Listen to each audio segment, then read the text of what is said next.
Yo, Yo. we are live. We're live? No, we're not live. We started? Like it's on. The camera's rolling. That's it. We're on camera, everybody. My very first podcast has just started. Bam, we did it. We are here, guys. Welcome to the Break Oleg podcast. Let's break some legs. We're hopefully we don't, because we got shit to do. Hold on, let me lower the music. Yeah, we got music playing. I got everything to work. Look at this. Boom. Welcome to the studios, Minji. Hold on Thank you for first. having me. I'm very Thank you for excited. coming. Thank you for making the trip down here. This is very impressive. I'm kind of sad that the video frame doesn't reflect. No, we don't want them. We don't want them to look at that. They would. Nobody needs. This is for the special people to see on this side of the camera. I am. You know what I mean? I'm very, very honored. Well, thank you so much. Yes. You know what I'm saying? Bam, we did it, guys. Introduce yourself. You know what? Oh yeah. Hi, my name is Minji. I am an artist and also an aspiring comic. I'm No, a baby she's a- comic. Listen, we're all cockroaches right now. We're just talking about how a lot of comics are cockroaches. Yeah, but we're baby cockroaches right we now. are We're cute still. cockroaches trying to be someone else. Trying to be. Whatchamacallit. You know what I realized just right now? Mhm. I should probably turn off the AC because, you know what?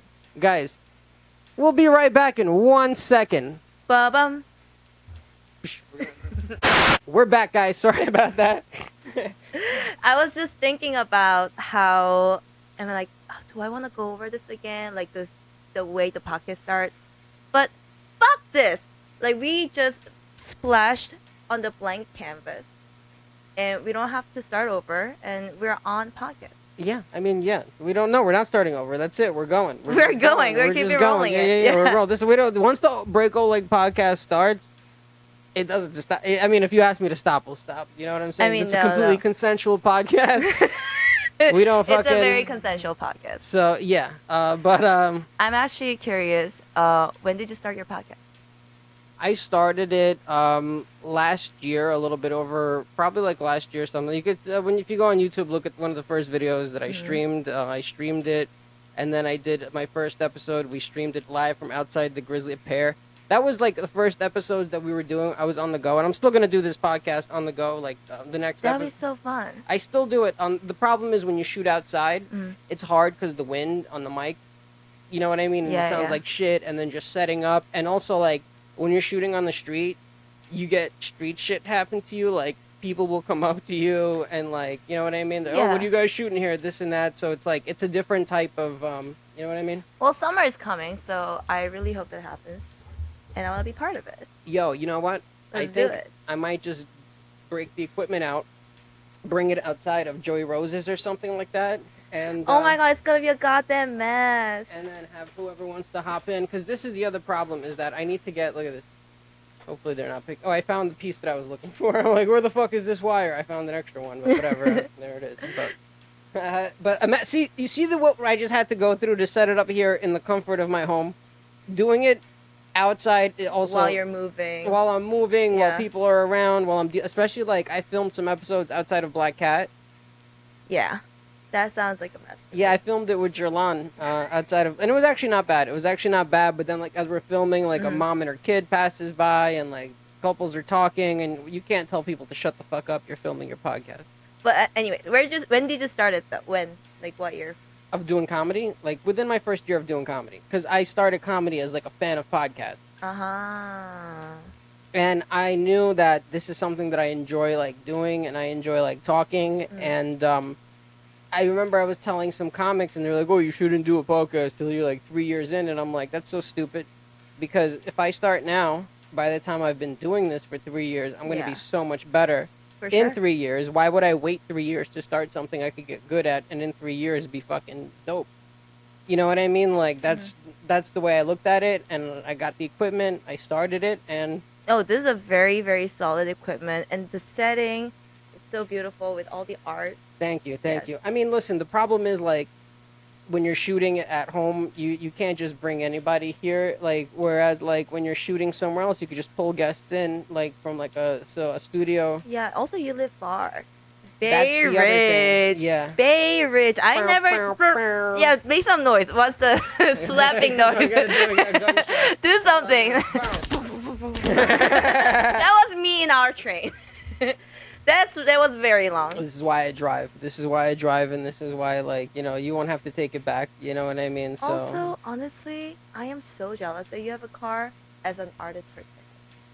Well, I also grew up in New York, and I also like I can't be without a car because I live on a third. You know what I mean? Like, I have to do shit. I have to walk up floors. I have to bring stuff to here and there. I need to get around. Like, okay, I love being an artist, but the worst part of being an artist, carrying shit. I hate carrying shit. Let me tell you something. Some of the work. That's why I stopped. I started being more selective about what shows I do or whatever it is, because a lot of times you're just bringing in all these things and you're like dropping your paintings, scraping up the corners, doing all these different things, and then like you do the show, and then like a lot of these shows that you're not gonna sell anything in. Yeah, and then Uber costs so much. To bring it. See, that's why I have a car. I've never had to deal with that and I still get my shit fucked up. Like last year, I was on the street with this table. That's why I got this table. It was to sell art on the street, and I was doing it. And yeah. It's like it seems like a really good setup for that, though. This is an all-purpose table. Like I love this table. Yeah. I will take this table with me to the grave if I have to. I know I'm just joking. But yeah, put it in front of your grave. Yo, so that people put some money and food, and they just little put party. me on the table. No, but actually, like somebody was talking about how their funeral I don't know, they wanted their funeral to be some sort of party. Like they don't want people to be sad that they're gone. I can see that. It's kind of cool to say that, right? Like there is a movie called that Childish Gambino made. It's called Guava Island. Never seen it. It's worth watching. But I like the fruit. Guava is good. You ever had guava juice? I like any kind of juice, but ooh. But anyways, so this is basically the setting is like a Caribbean island, and the main actress is Rihanna, my girl Rihanna, and I don't want to spoil, but at the end someone dies, and this funeral looks like a fucking gigantic party. I'm not gonna tell you that. It's Rihanna, guys. I'm not gonna tell you that. I am not telling you. I'm not disagreeing. I'm not agreeing. Just silence. Guys, I figured it out. Put something. Put something. Applause! Next topic, please. Yo, can you introduce us to this friend over here that you brought over with her painted titties? Her name, painted titties and painted skirt. Oh, she got the splish splash. Exactly. Yo, I used to have curtains that had this exact same thing. I can see that this could you would dig it. So her name is Lil Coco, and I picked more her like up. Lil Ho Ho with the No, I painted her so that she's not a ho ho. Yo, what's crazy is like this is what I don't understand. That she's a little kid clearly, but they made her have titties. That is so fucked up about this. Like, look how like she's supposed to be a little kid, but like she has a whole curves. Like her, I don't want to expose her, but like her. No, she got can you boobs. please expose her? No, she got dignity. No, yo, you can't even sit She her got down. Yo, dignity. she's been Can I tell you, this doll has been sexually assaulted? Because she can't even sit down without like her legs just start. Oh. Oh. Anyways, you're like, oh, I think it's true. Oh, poor lady. So she was. Like we got Pee Wee consoling her. I found her on the street like about a year ago.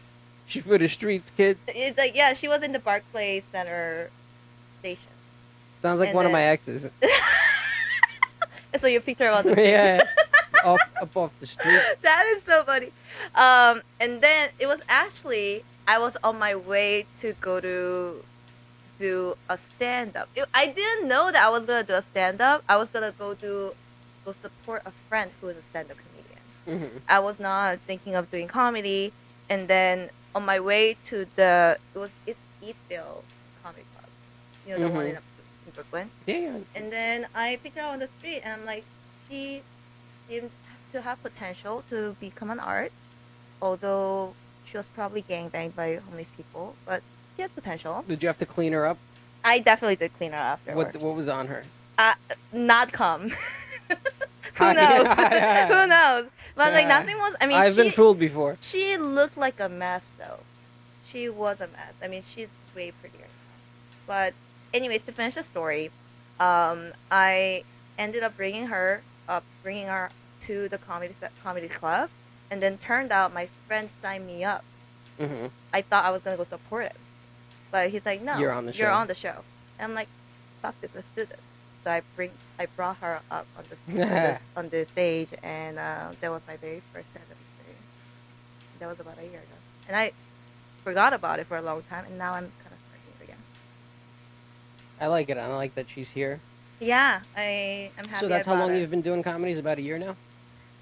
I wouldn't say that. Like had that one great experience. I had a great set. Mm-hmm. Somehow I had a great set. A lot of times people, their first time doing comedy, do really, really well.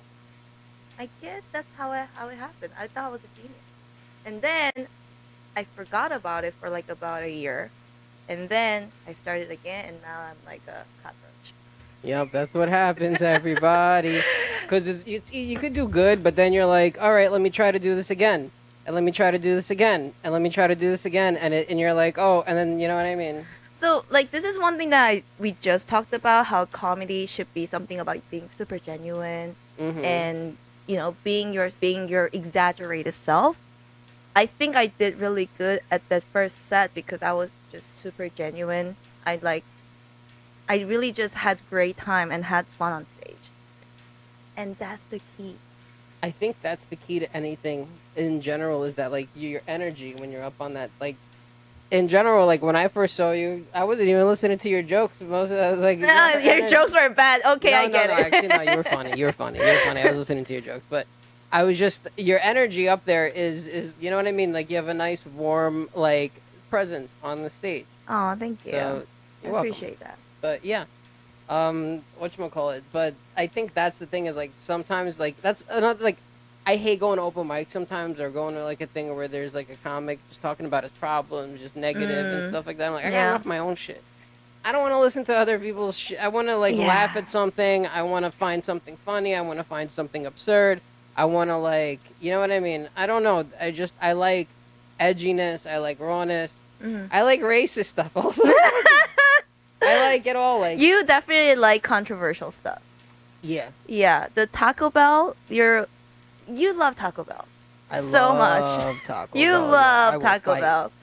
I listened to your episode with Jason. I'm like, just half of his shit is about Taco Bell. No, that's the thing about my comedy is that like it's genuinely shit that I have a hard time like doing comedy sometimes because it's like me trying to like encapsulate like what I actually, you know what I mean? That is okay. Interesting point of view. Yes. You know what I mean? So like that's also what I was telling you. I'm trying this new thing where I'm just trying to like get the audience to tell me certain topics, and I'm just gonna go and just try to talk about it and let it snowball into one thing and one thing into another thing. You know what? Let's do it right now. Biggie. Well, if you ask, if you're talking about me, it's more like Smalley. Yeah. Okay. Depends. Actually, depends on the temperature in the room. Do you like it cold or hot? It depends. If it's hot, I like it cool. If it's cold, I like it warm. So always Smalley. No, I mean, yeah. That's. I was a premature baby. Oh my god. We could talk about. Yeah, I was born a Smalley. Everyone's more Smalley though. Everyone's no, I ate my twin. You did tell me. You did tell that on the street. No. Stage. No, that's what I tell people on the street. Stage, whatever. The same thing. I'm like, don't fuck with me. I ate my twin. Imagine what I'll do to you. That is crazy. So it's not that crazy. It's a very common thing in twins that one of them doesn't develop. So what if you have two dicks? Two small. I would. What would you take? 2 small dicks or 1 average size dick? But what can you do with that 2 small dicks though? That's the big question. It's like find the girl with. I mean, definitely. I would definitely paint it. 100,000%. There is a guy out there with 2 dicks. Here? No, I'm not that lucky. What do you mean? Who? No, there's a guy out there. We could look. There must be something. So No, like, there's a girl with 2 vaginas. there must be. At least there must be someone. No, there was a girl. She has an OnlyFans and stuff like that. Oh. So you fuck one when she's on the period. One vagina's having period, the other one doesn't have It's like, yeah. Oh man. No, so I have a series of dick paintings, and then I put these dicks on You Campbell's told me. soup You cans. told me. You told me that. Yes, and then one we have big black dick. Mm-hmm. We have big Asian dick. Mm-hmm. That Yeah. exists? I'm just joking. No, it doesn't. Yo, can I tell you one of my good friends, Derek? Shout out to Derek, bro. This kid had the biggest Asian. I never seen it, but Shout out to Derek. he's got 2 kids, so that tells you something. Go, Derek. You're representing, and I'm happy for you. I don't know if he might watch the podcast, Derek. If you're watching it. My people are great. Yep. Big Asian dick exists. Yeah, I believe it. I've seen it in person. I believe it. Oh, hold on. Let me ask you a question. Okay, I knew. Okay, go on. He was Korean? He was. So, yeah. Korean is the super Asian, I think. That's what it is. Korean is a super Asian. That is so true. Is Derek Asian? Korean? Huh? Is Derek Korean? No, he's Chinese. But like but usually the super babies, like the ones, the big, gigantic babies, are Chinese though. Are they? Look, the guy who Lindsay Lohan was dating, Korean. Oh, I didn't know. You know what I'm talking about? The No, Hulk? I didn't know. The Korean Hulk? I don't know, but he sounds hot. He sounds very hot. Also, we Turns can't on. we can't forget about the ultimate Korean, Kim Jong Un. He's the super Korean. Literally. Definitely, Kim Jong Un doesn't. I think his father had big dick energy. Kim Jong Un does not have big dick energy. That's a lot of small dick energy. Maybe. You know. You know what's funny? He looks like one of my friends. My friend Simon. I was just at my friend Simon. So I don't know if you know, in the Chinese tradition, when a baby turns 100 days, they throw a party for it. Oh, we have something similar too. So I was at one of those last week. Oh, that's so cute. And it's funny because I'm usually used to being the only white guy, and because I have a lot of like Asian friends, and being the one white guy in the crew, but there was one more white guy this time, and there was 8 tables, 10 people per table. There was 80 people there, right? Mm-hmm. So out of the 80 people, so my friend's, his wife, her sister is dating a white guy. He was the only other white guy there besides me. And I wanted to kill him because there could only be one of us. Nah, man. I'm just joking. I know you took it. You're like, no, don't kill another white guy. No. I was like, oh, another. Of course, like their Asian girls are dating.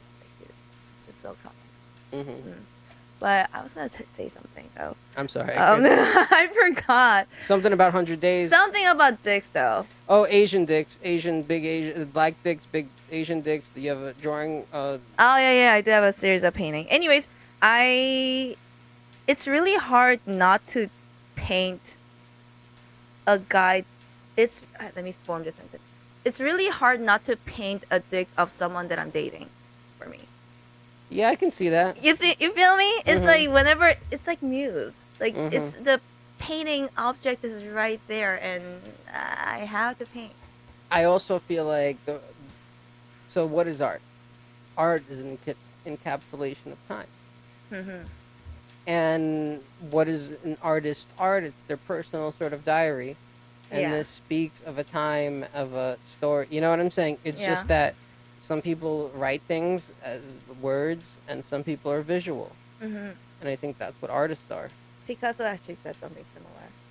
The Well, you know, painting is I am the Picasso Oh my god, Picasso reincarnation.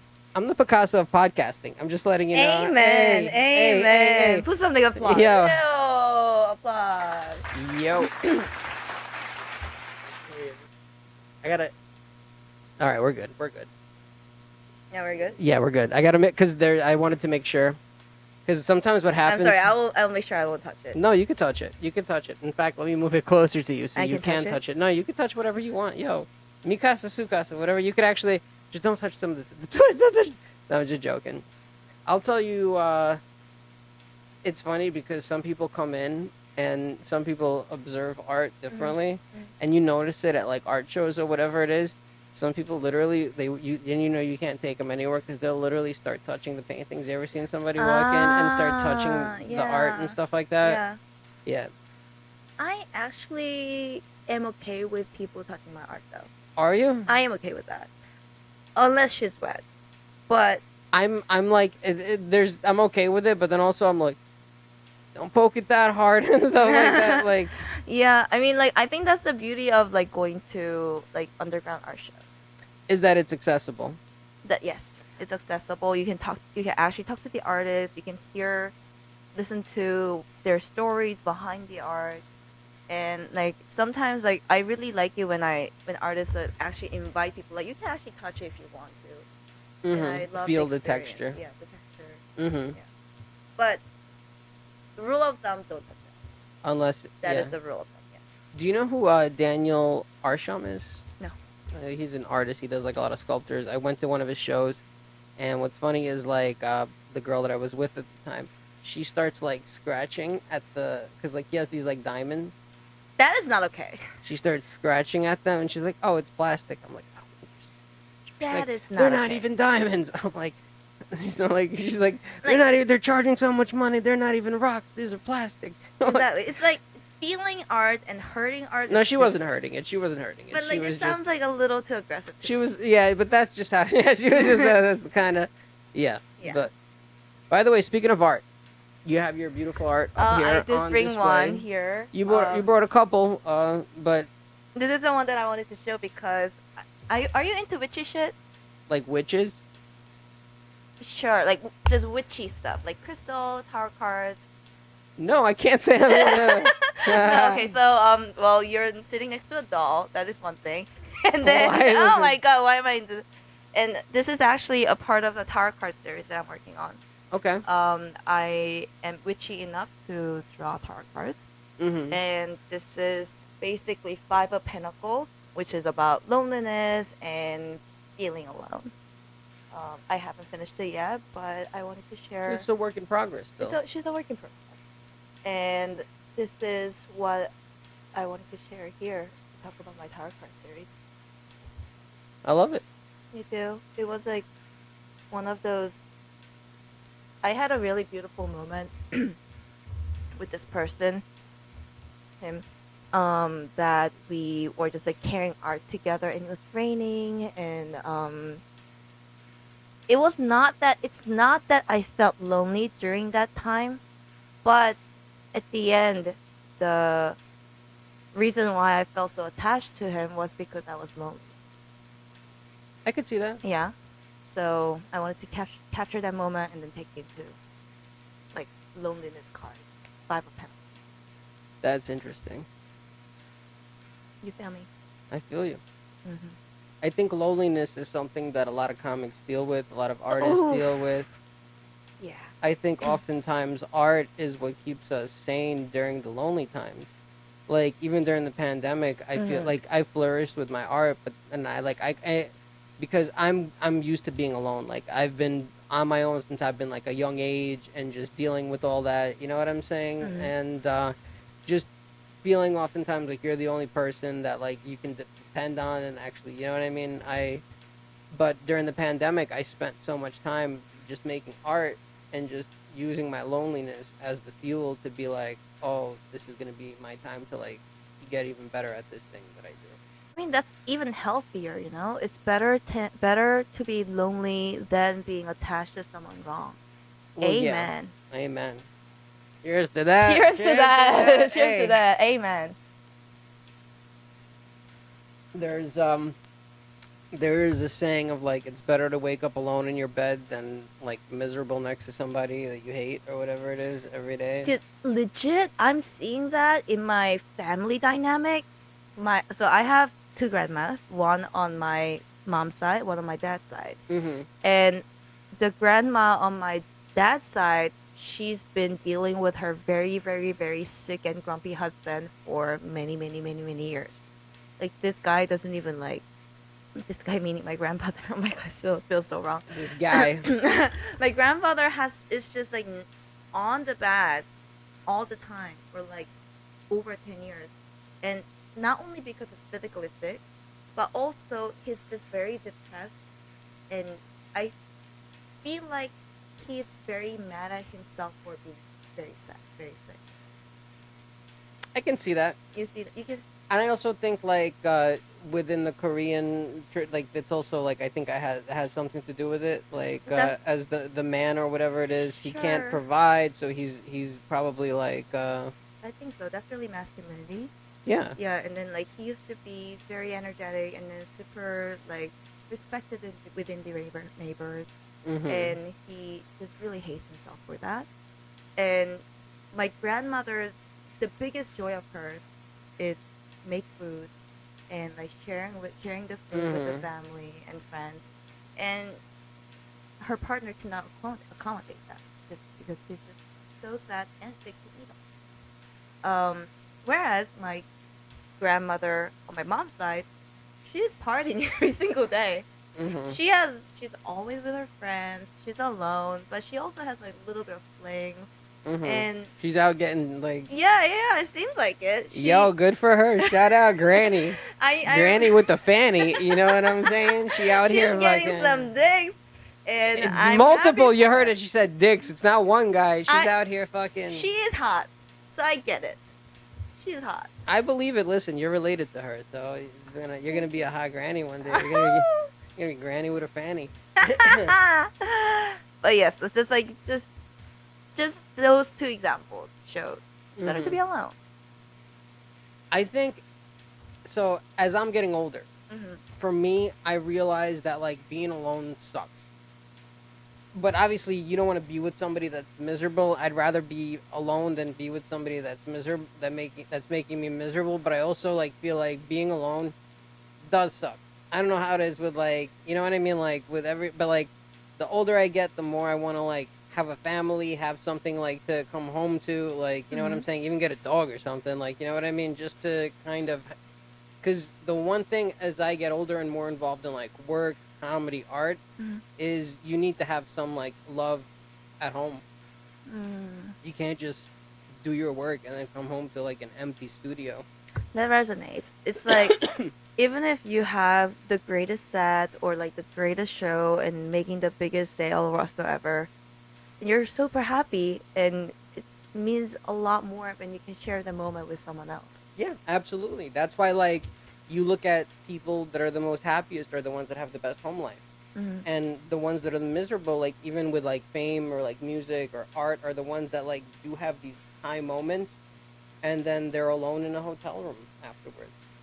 Imagine you're performing and like giving all your energy to like all these people, and then at the end of it all, you know, you say goodbye, and then you're all alone in a hotel room with no love. That is sad. Yeah, like, and that's the reality of it. So I feel like that, but also it depends what it is. But it's good to have. You need to have a system behind you or whatever it is. That's why I feel like you got to be very careful what you ask the universe for. Whew. Right? I got a little. The universe works in such a weird way. Like, I did ask for this, but not this way. This is exactly what I was gonna say to you right now. Mm. Is that when you ask the universe for things, it will be hilarious. It is fucking hilarious. But we are back, We're everybody. back. We had whatever. The camera shut itself off. The Breako Leg podcast is a work in progress. That's what I It's say every week, and that's what I say to myself every week. I'm like, I'm a work in progress. I'm just trying to be better. Every week, I'm trying to be better. well, we were talking about something very profound, though. Yes. It was The something about before loneliness. the camera cut off, the last thing I said was that, you have to be careful what you ask the universe for, Mm-hmm. because you're gonna get it, but it's not gonna come to you the way you think you're gonna Can you share an example, a personal example? get. Yeah.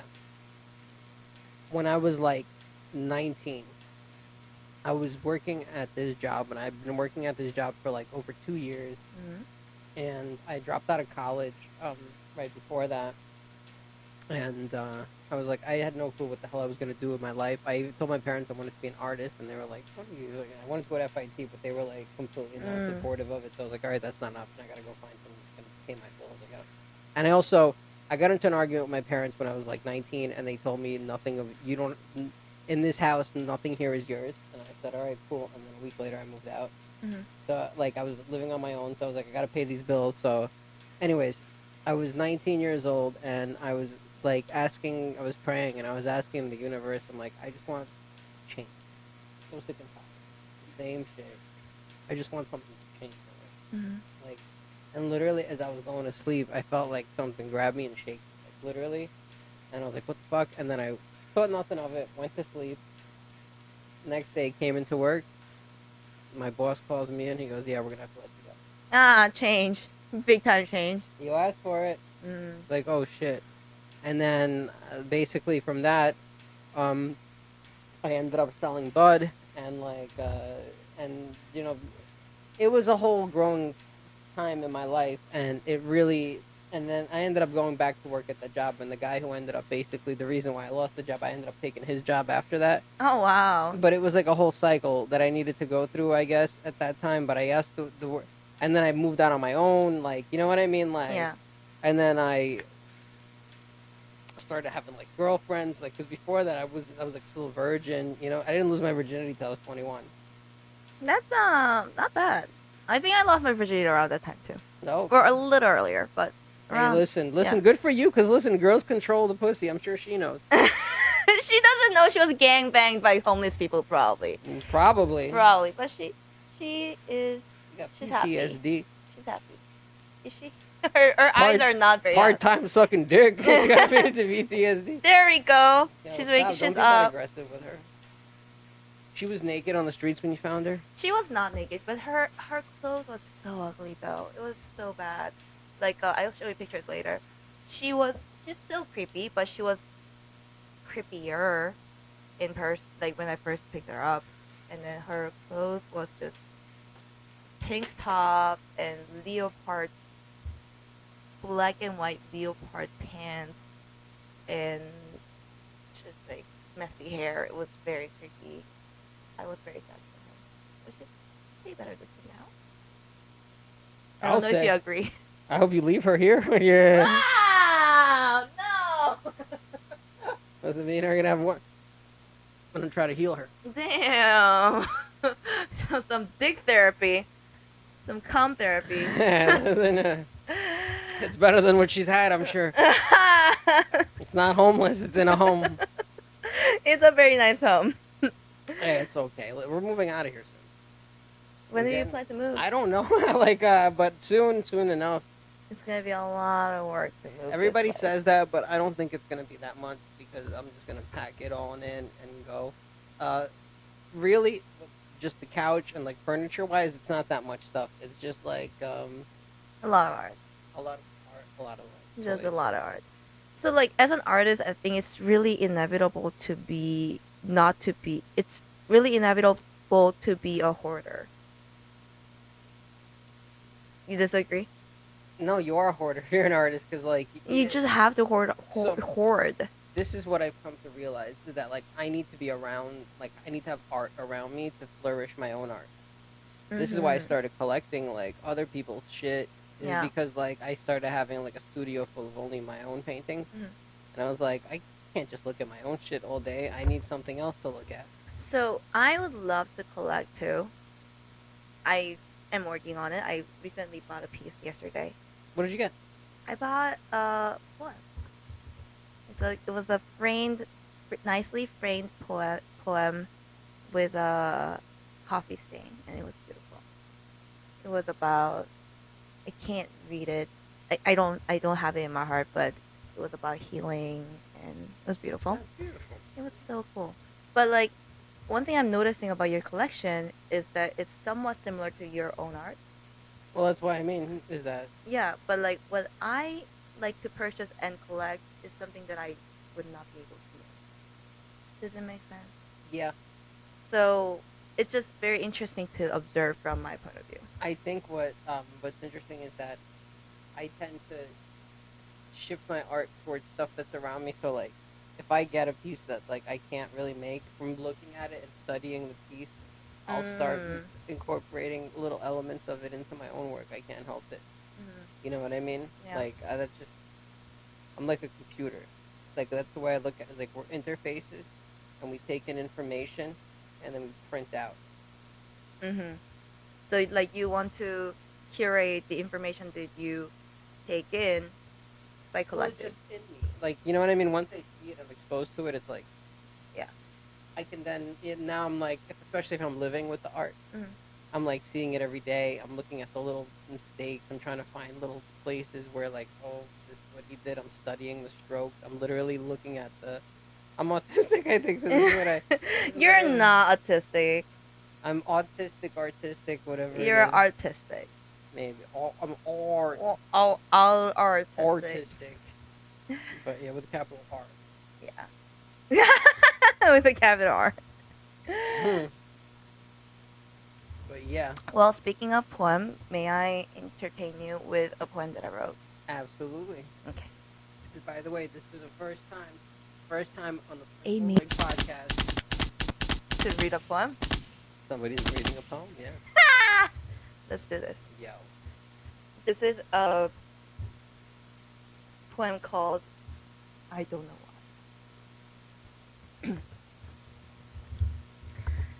I don't know why. I don't know why I like comedy. Sometimes I just want to jump to people and tell them I can do Miley Cyrus impression. I don't know why. I don't know why I like comedy. I can't sleep thinking about jokes. I'm on stage in the dreams. I'm cursed by the comedy line. I don't know why. I don't know why I like comedy. I don't want to be hit on. I'd rather be roasted. It's just a crazy feeling. Maybe that's why. I'm too perfect and I want to be good. Now, I do know why. I do know why I like comedy. I want to be laughed at. I want to be shamed. That's why I have a shame king. The laughs from the crowd touches my nipple.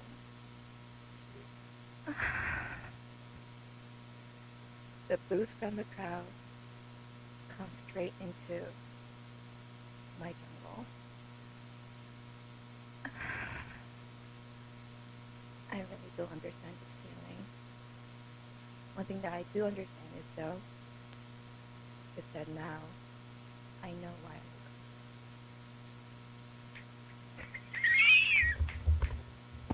look. This is supposed to be funny. By the way, hold on. I'm trying to see. Is there an? I'm trying to see if. Pro. Okay, good. No, there was an effect on your voice. That's why I'm like, oh, I don't want to interrupt the. But by the way, could I tell you? Yes. When you moaned, I got a little chubby. I did have. I'm gonna play it back. I'm gonna. That goes to my OnlyFans account. Do you have an OnlyFans I account? don't. I should have one. Do you want to make one? So far, you know, it's funny. I don't know why any comedian girl does not want to have a OnlyFans account. I really don't know. You don't know anyone who does not want to have OnlyFans. No, account. I don't. Like, female comedians should all make an OnlyFans account. That should be like a. It's very unfortunate thing about female comics, though. Like, first of all, there are not a lot of female comics, but also, a lot of female comedians, including myself, happen to talk about sex all the time. It's Well- very like the sexual thing is kind of a thing. I feel like that's a lot of female comics. That's what they talk about how they got raped. That is actually kind of- Literally. I was telling my friend I wrote the joke, and he was like, "I don't think you should do that joke." I was like, this is my impression of every other female at an open mic in New York City. I'm a rape survivor. Literally, that's like literally how every joke starts. Like, I'm a rape survivor, That is so and then it's like, true. okay, ooh, like, it's like, That is so. listen, I'm a rape true. survivor also. Yeah. You want to talk? We could talk about my rape. Let's do it. So I was dating this girl, and Mhm. so rape doesn't always look the same for everybody. I agree. So we were having sex, and I think this girl was trying to get pregnant, Ah. and because she kept on like every time like we were having sex, she was like, come inside of me, and I never came inside of her. Mm. So one time she was like riding on top of me, and I'm like, I'm about to come, get off, and she just pinned me down and started like going even harder. and I was like, I'm Uh-huh. about to come, get off, and she would not get off. So I literally, it was like an awkward thing where I almost had to like hip toss her off Oh, of me, that is so awkward. and then like I threw her off and stuff like that, and then I came and stuff like that. But it would, but and whatever, I didn't make a big deal out of it or anything like that. It But does then sound like a big deal, though. afterwards, like I was like, you know what? If it was the other foot where like some girl was like, all right, get off of me, and the guy was like, Mm, hold on, I'm almost, and he's like, no, get off, get off. You know, it would have yeah. been like that's rape, right? I think there's levels to this shit. It Like is. It is it's definitely not consensual. at that point, right? Yeah, When you're yeah. like, get off of me, right? But that's what I'm saying. Mm. Okay, so one thing. So what is a thing about coming inside of a girl? Because okay, so here's a overshare. I've never no one has come inside me ever. Challenge accepted. No, I'm just joking. No one has come inside of me ever. I like a challenge. I'm just joking. But is that a great feeling to come inside of a lady? So can I tell you, I've come inside of one girl. Gunshot. No, hold on, no, it's a slapping noise. Yeah. So, and she was like in the middle of her period, or like she was on her period, or whatever it is. Apparently, you can come, but that's also not very safe and stuff like that. Yeah, it's safer, but Oh, saved you. Saved you. thank Boom. you, thank you, thank you. I saw the spider sense. Anyways, no, it's good now. Mm. Anyways, so and like 2 squirts of coming in her, I had to pull it out because it felt so weird. But girls that I know that have told me, like it bonds you with the guy. Like when you have you really like the DNA or whatever it is inside of you, even if it's not getting you pregnant, just having that in your body gives you like a special bond to the guy and stuff like that. I heard about it. I heard about it. Shit So is real in the field. yeah, man. I do know. I have something similar feeling though. Like the first period after a breakup feels like some sort of release. Your body's just like, I'm like I am this done. ain't my baby. No baby in your system. I am done. Like no, not even a potential 1% possibility. Nope, it's done. Maybe your body's just like, but yo, that's why they say women live longer than men, is because they bleed once a month, and apparently because your body produces new cells and stuff like that, and it's healthy for you. Like they say it's healthy to get your blood drained once a month or whatever it is, just to get like a pint of blood taken out of your body, because your body will produce new cells, and it's healthy for you. It's like a rejuvenating thing. That's interesting. I did make art with period blow ons. The guy who did my tattoo, he wasn't famous when he did this, but he became Vincent Castiglia. If you look him up, Okay. he paints with his blood. Okay. He Like- just takes out blood somehow. He like trains it, and like That's scary. I'll show you videos of him and his work and stuff. Yeah, Like he's show a me later. very cool character, very fucking dope dude, Yeah. and he became like renowned around the world. Because when I got he got a little shop on like 17th Avenue here in Brooklyn, and he told me, I'm like, how old are you, bro? And he's like, well, I forgot what he said. He said that like his physical body has been here for X amount of years, but spiritually he's been here for thousands of years and stuff like that. That's like a mind fuck. it was like yeah. Yeah. I mean, I believe in I'm spiritual in some way. I mean, obviously I make tarot cards and stuff. I mean, like some okay. So I'm diverged. So one thing that's what makes the art very strong is your very personal stories and very personal touches, right?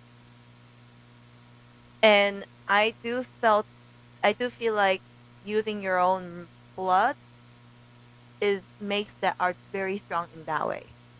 It's like legit the artist's blood. Well, you're literally putting your DNA Exactly. into the paintings. Mhm. You know what I mean? Yeah. Well, speaking of DNA though, like I did make art with a guy's cum. Interesting. You've never done it? You should with do my it. cum. You should do it with your own cum. There's a guy named Dash Snow. I don't know if you ever heard of him. No.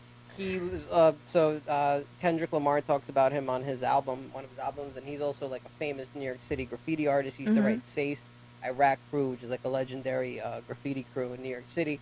He used to have a whole thing of like newspapers with his cum on them, and that was like his exhibit.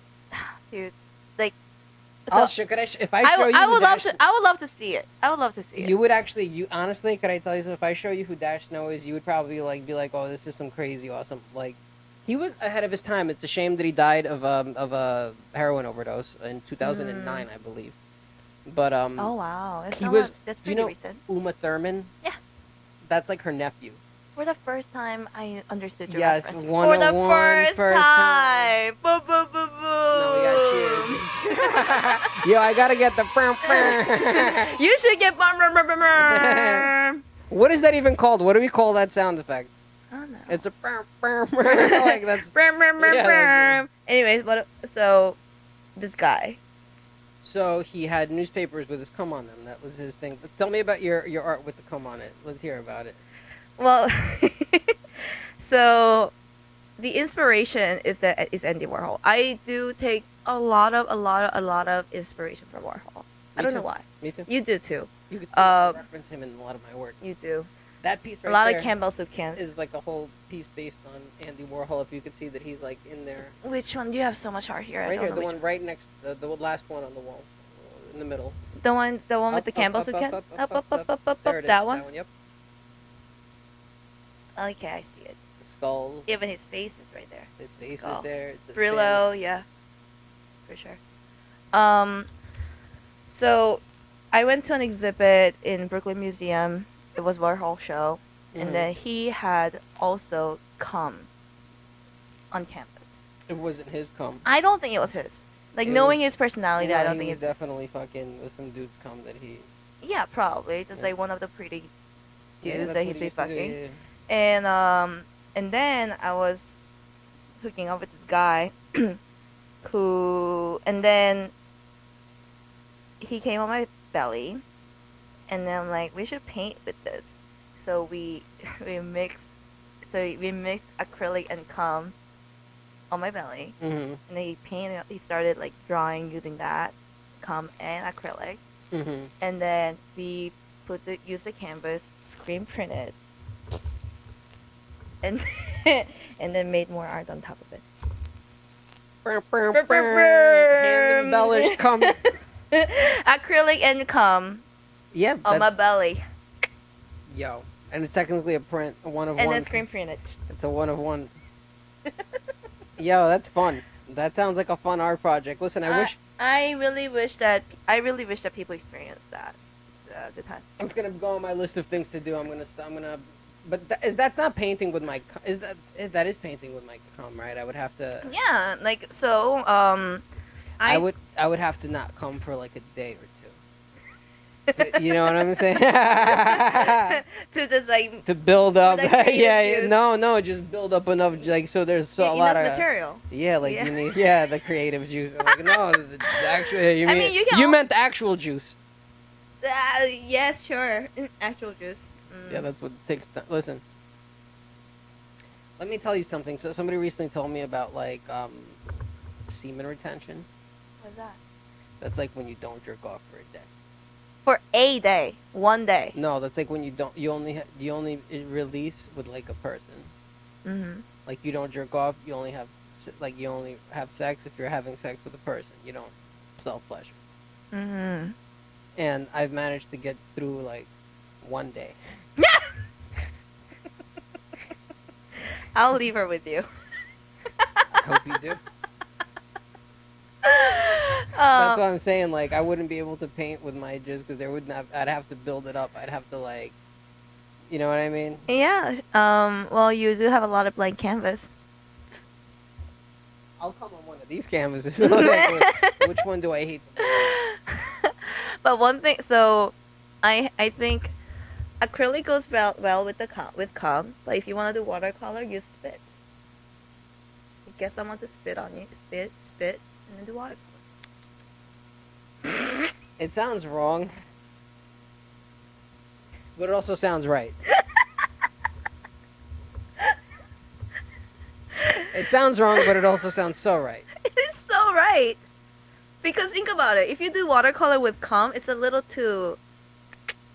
The texture is not. I like right. that sound effect. You said it's a little too. That's the universal sound for thick cum. The calm and the acrylic texture feels really right. And I mean, if you do oil, for example, like do you think Too oil much and of a calm? cleanup? No, it's a bad cleanup. It doesn't dry. Exactly. I mean, also like it's just It not might gonna repel. Oil and water they repel each other? It's not gonna mix. Cum is together, 90% water based. I think. a lot of with a lot of protein. It's a protein water based substance, guys. Very little fat. Very little fat inside of cum. Exactly. If you're looking to listen, let me tell you something. If a girl is on an all cum diet, she's gonna lose weight and be in good shape. Like. Well, yeah, she's getting enough protein for sure. I wonder if like the same thing happens when you swallow some guy's load. If it's the same thing as like when he comes inside of you, it like merges and like it makes you more connected.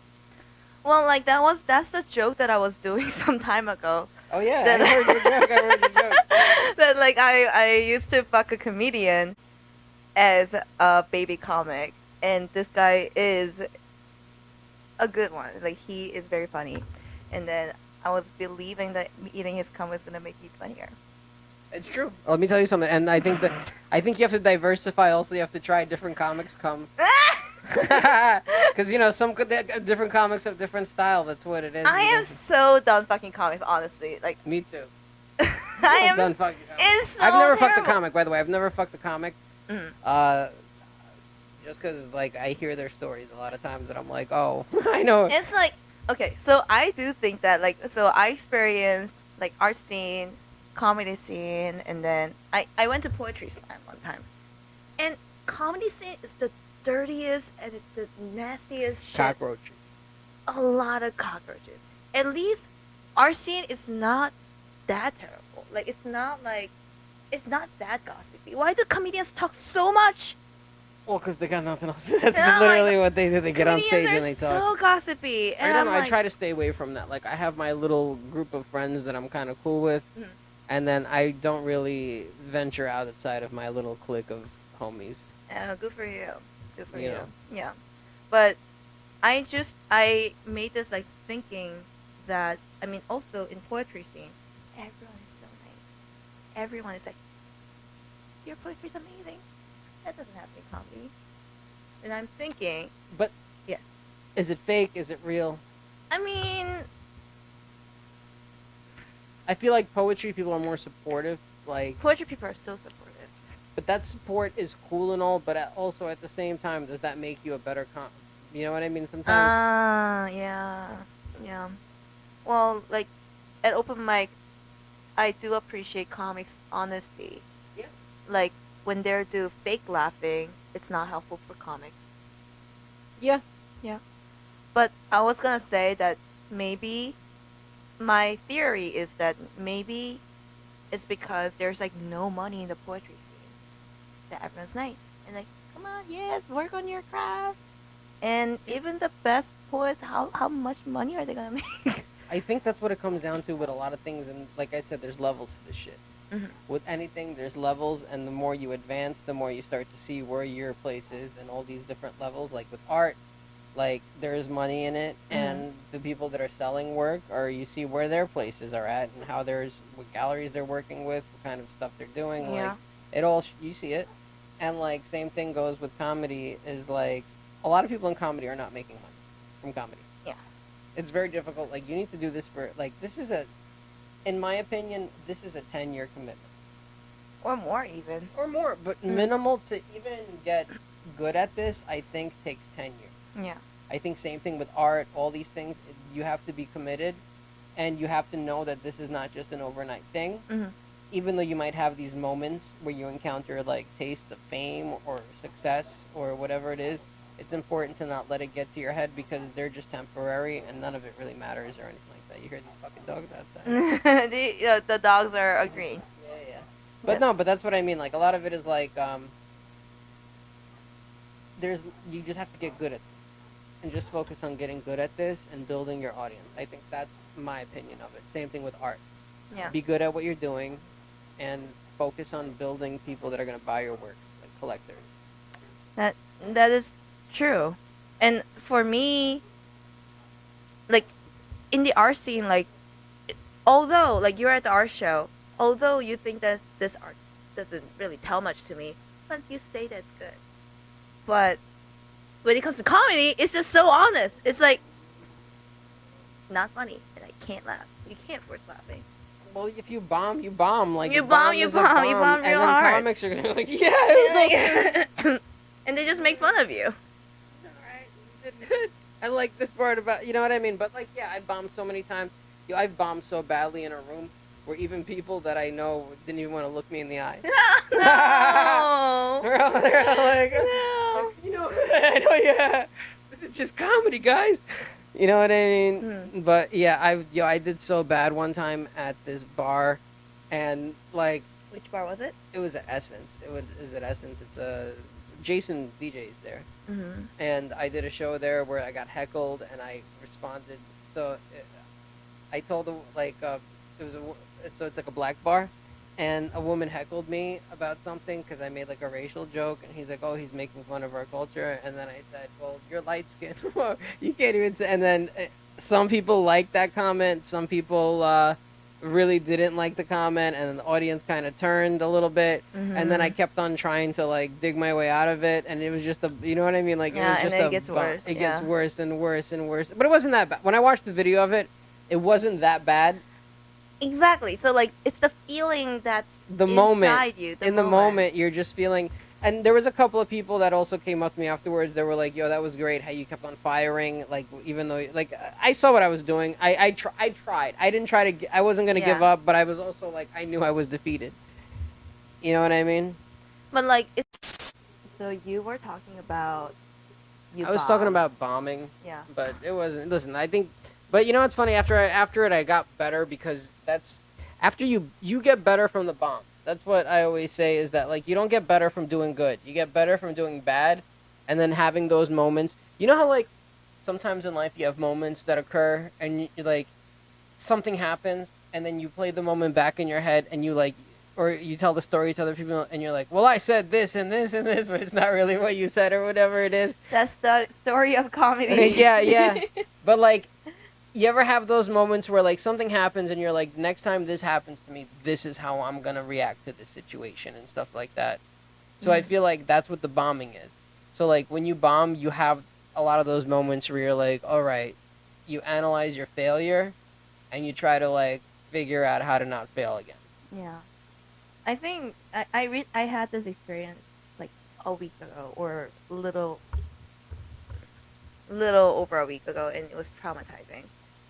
I whether it is funny or not, I always know what to say, Mm-hmm. but this time around, I did not know what to say.